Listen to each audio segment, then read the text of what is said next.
How did you get involved with The Music Never Stopped?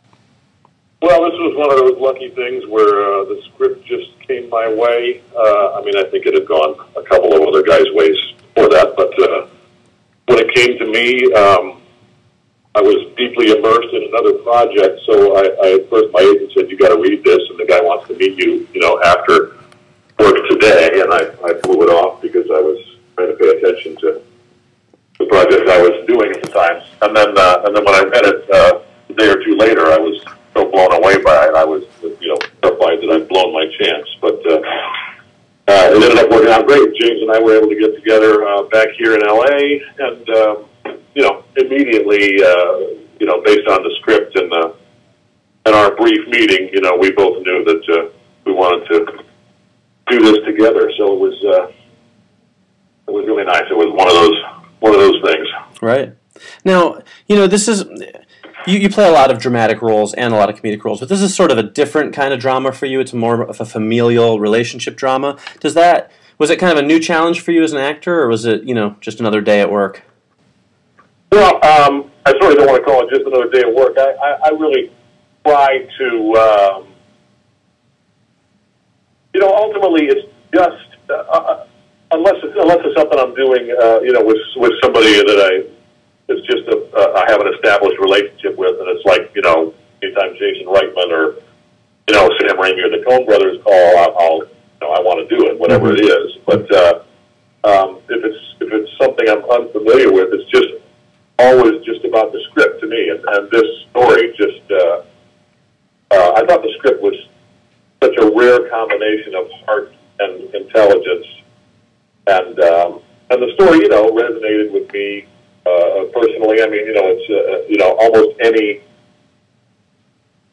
aspect of familiar relationships that you've been involved in, as a child, as a parent, as a spouse, you can find some good storytelling about it in this script. So I think that's what drew all of us to it. Right. Now, music obviously is a big part. I mean, it's the driving part of the story. Did it play a role on set? Were you guys, jamming out to tunes while you were rehearsing, or was it just more of a traditional movie set?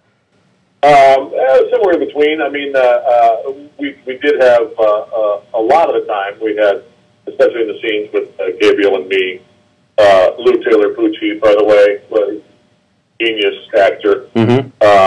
Who really does the heavy lifting in this movie. And I've probably overused that phrase, but we were able to have music to sort of get into the vibe of the scene, which in my character's case was almost oftentimes rubbing against my grain, at least early on. Right. As I slowly and reluctantly began to accept the fact that if you love someone, sometimes you have to meet them on their terms instead of yours. Right. So yeah. The short answer, after I rambled on and on, is that we were able to have the music there much of the time, at least, to help us kind of find the vibe. Sure. Now, you mentioned it's all about the script, and I was wondering, because, you're in so many things, and you are in so many different genres of TV and movies. How do you choose what roles speak to you? Is it just script? Is there more to it than that? Well, I mean, it sounds simplistic and even disingenuous, but, the vast majority of the time, it really is just the script. I mean, I just did a very silly little thing, a guest spot on a show called NTSF SUV.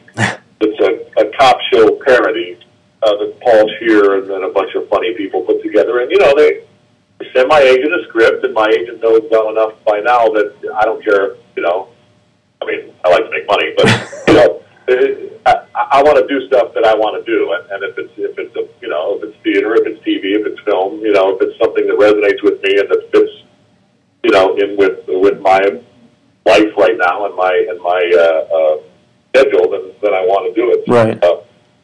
So I went and did a silly little guest spot because it made me laugh. If it's a comedy, it makes me laugh, then I'll do it. And if it's a drama that makes me feel and makes me think, then then I'd like to be involved. And, you know, this is one of those rare times when, you know, a really well-written drama came along that actually, you know, I happened to be number one on the call sheet, which was unusual for a character guy like me, and that was just made it more fun, you know, and it was fun to really be, instead of coming and jobbing in for a week or two, as I so often do, or a day or two sometimes. You know, Right. It was nice to be, you know, a real part of the team from pre-production on. Right. Well, I want to touch quickly on a couple of your greatest hits, if you don't mind. I'm a big fan of yours in general, but I especially loved the show Oz, and I think your character on that show is one of the greatest TV villains of all time. What was that experience like for you? Well, that was insanely life-changing, and because I was a theater guy, like several of us were on that show, really. Young and older, and I was sort of somewhere in the middle there. I don't know. I was 40, 41 years old. 2 years old when we started that show. And you know, and yeah, I'd been scraping by, you know, doing theater for 20 years, and I'd done a couple of guest spots on TV, and one of them was on Homicide, on Fontana's show Homicide. Right. They played, you know, coincidentally, Nazi bastard.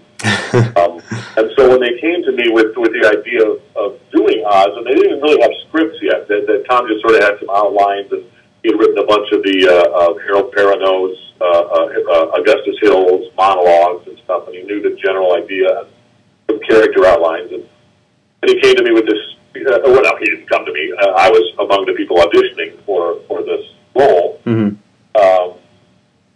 With, by the way, the best casting director in show business, Alexa Fogel. Okay. I was, at the time, sort of hyper-aware of the power of television, because I'd been doing, you know, theater for 20 years and Broadway for the last 5. Right. And nobody knew me from Adam. Right. Did one guest spot on Homicide, which was not even all that big a show numbers-wise, and, you know, I couldn't walk 6 blocks down Broadway without somebody recognizing me. So I thought, here's what I don't want. I don't want to be playing a Nazi bastard for the rest of my life. Right. And be sort of pigeonholed as that character. So in my meeting with Tom, I was uncharacteristically, for a guy who was, you know, some hunger and looking for a job, you know, I almost talked my way out of it. It's a little daunting to me, and I'm afraid of the power of the medium, and I'm afraid of, you know, this character, and Tom fed me in this total line of bullshit. It was, you know, this character is gonna, you know, when we first meet him, he's gonna be in every. We're not gonna know. It's gonna be really ambiguous. Is he gonna befriend our everyman? You know, so this character is gonna really evolve, and it's gonna start out, and then, you know, and then we're gonna find out that he's, you know, the devil incarnate, and right. the worst person on the planet.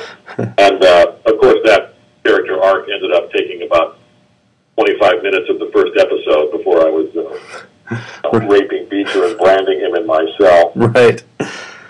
But you know, obviously, I'm eternally grateful that he put, you know, helped me put my fears aside and commit to it, because it was a life changer on a lot of levels, for not just me, but for a lot of actors on that show. Sure.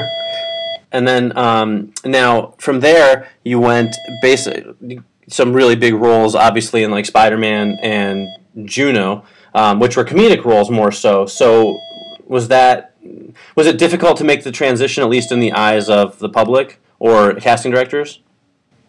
Well, one of the good things about all those years in theater is that I had enough casting directors. You know, I mean, I would go do a musical comedy in Buffalo, and then I'd go do a Shakespeare play in Boston, and then go do a new play in, you know, whatever, Albany, and you know, so I had a real pretty varied background, and frankly, that's what I look for. I mean, I always look for something that's